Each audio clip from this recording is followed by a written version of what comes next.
hemos visto, Perú y Chile se encuentran en la misma zona de peligro, pero ¿qué pasaría si nuestro país tiembla? Ya Alicia está temblando porque se encuentra en un simulador. Cuéntalo. Me encantaría poder hablar, pero es que no me puedo. No puedo mantenerme en pie. Estamos en un simulador de sismos de un terremoto de 7.8 grados. 7.8.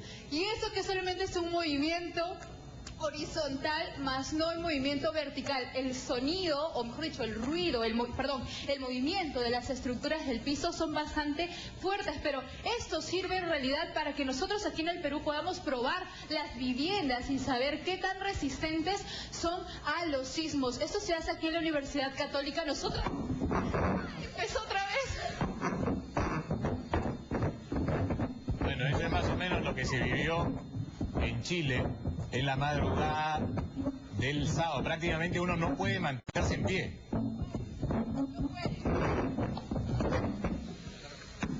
Y eso que el de Chile fue más fuerte de lo que está, del efecto que está sintiendo en el simulador, ¿no? Así es, definitivamente no se puede uno mantener en pie. Es tanto el movimiento del piso que no puedes estar parada. Incluso si te agarras de las estructuras, estas también se mueven, ¿no? Entonces, esto es muy peligroso, pero al mismo tiempo nos ayuda a saber qué tan resistentes son nuestras viviendas. Justamente aquí en la Universidad Católica, en la Facultad de Ingeniería Civil, se viene haciendo estos trabajos y se puede también comprobar la resistencia, ¿verdad?, de las viviendas, sobre todo viviendas precarias, viviendas de adobe. ¿Cómo está, ingeniero Daniel? Muy buenos días, gracias por la entrevista, bienvenidos a la Universidad Católica. Estamos en el Laboratorio de Estructuras Antisísmicas de la Pontificia Universidad Católica del Perú. Acá usamos este equipo desde hace ya varios años para probar viviendas de adobe, medidas como reforzarlas y otras viviendas más. Viviendas de adobe que son comunes al interior de nuestro país. Justamente aquí el ingeniero me comentaba algunos detalles de experiencias que ya han tenido en algunas ciudades del interior del país. Es el caso de Guadalupe, ¿no? Sí, en el año 2007, que hubo el terremoto en Ica y Pisco, teníamos varias casas que se habían reforzado de adobe en la zona que fue la más afectada. Esas fueron reforzadas con unas mallas especiales. No son tan especiales, son mallas de alambre electrosoldada que se pueden conseguir en varias ferreterías y que si se refuerzan en las partes más débiles de la edificación, que son las esquinas, las partes que se rompen en las viviendas tradicionales, hemos logrado que estas viviendas reforzadas no tengan ningún daño y protegiendo la propiedad y la vida de las personas. En cambio, viviendas que estaban al costado de las que hemos reforzado han sufrido fuertes daños y colapsos, y eso es una de las tantas medidas de prevención que podemos tomar en nuestro país, donde hay más de 2 millones de casas de adobe en todo el Perú, ¿no? Sí, ingeniero, gran parte del problema es la autoconstrucción, ¿no? Se dice que el 50-60% de las viviendas en el Perú son autoconstruidas. ¿Qué podría pasar con esas viviendas en caso de un sismo como el ocurrido en Chile?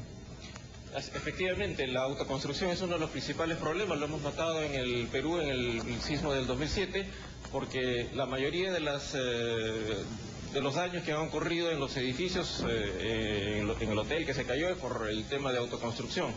Entonces, las autoridades, entre este caso las municipalidades y los profesionales de la arquitectura e ingeniería civil, tenemos que educarnos más, estar al día con las nuevas investigaciones y la normatividad para que las estructuras y las edificaciones sean seguras. Sobre todo porque estamos en una zona altamente sísmica y las construcciones desde un inicio deben justamente tener esta precaución.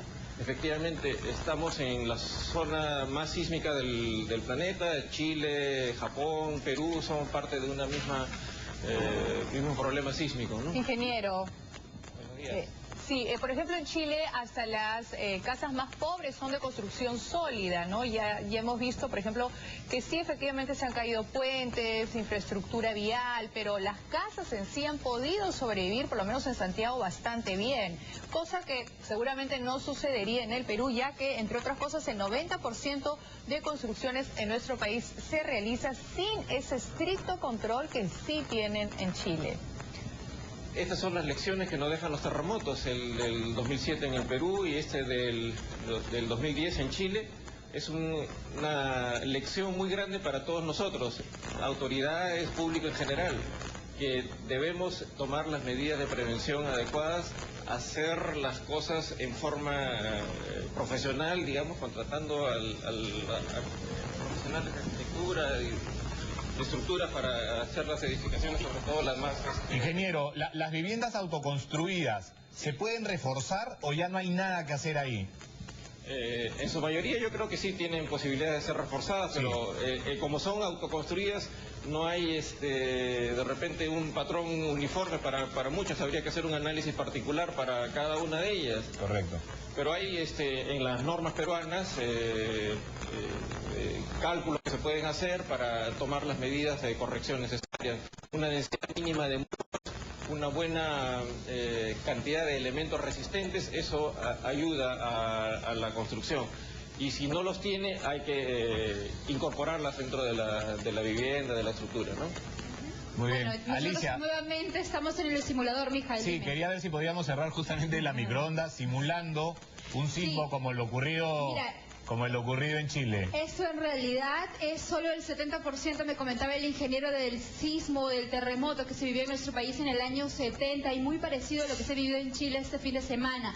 Lo importante aquí, lo que yo me he podido dar cuenta justamente aquí en el simulador, es que el movimiento del suelo es tan fuerte que uno no puede caminar, uno no puede sujetarse a las estructuras que además también están temblando. Por eso es cuando uno dice, bueno, en un terremoto lo primero que hago es salir corriendo, pero que a veces es difícil poder caminar, poder mantenerte en pie, por eso cae y es donde vienen los accidentes y las personas atrapadas que se quedan al final dentro de los escombros. Entonces, esto ayuda mucho en realidad, uno en la ingeniería civil de las construcciones de nuestra ciudad y de nuestro país en general, y también pues a tomar precaución de lo que pasa, ¿no?, en estos casos tan importantes. Sí, así es, efectivamente, y la diferencia justamente entre un temblor y un terremoto es que el terremoto no puedes caminar, en temblor sí te permite moverte. Ahí está, ya está.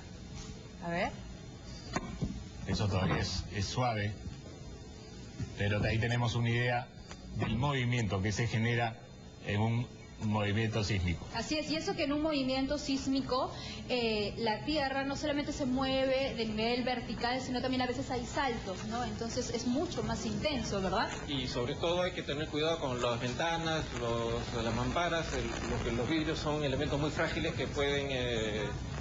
uno puede salir corriendo, pero si se encuentra con ventanas o que se rompen, entonces hay otros peligros causados por elementos no estructurales, ¿no? Muy bien, muchísimas gracias a Alicia, muchísimas gracias al ingeniero y a la Universidad Católica por recibirnos esta mañana. Y un dato alarmante simplemente para cerrar esta microonda, claro, en ¿no? Lima hay 17.432 predios en alto riesgo de colapsar y otros 2.891 en riesgo medio. Sin embargo, no tenemos un estudio de vulnerabilidad que deberíamos saber cuáles hospitales, edificios, en fin, están a punto, podrían estar a punto de caer si hubiera un terremoto. Muy bien, 7:30.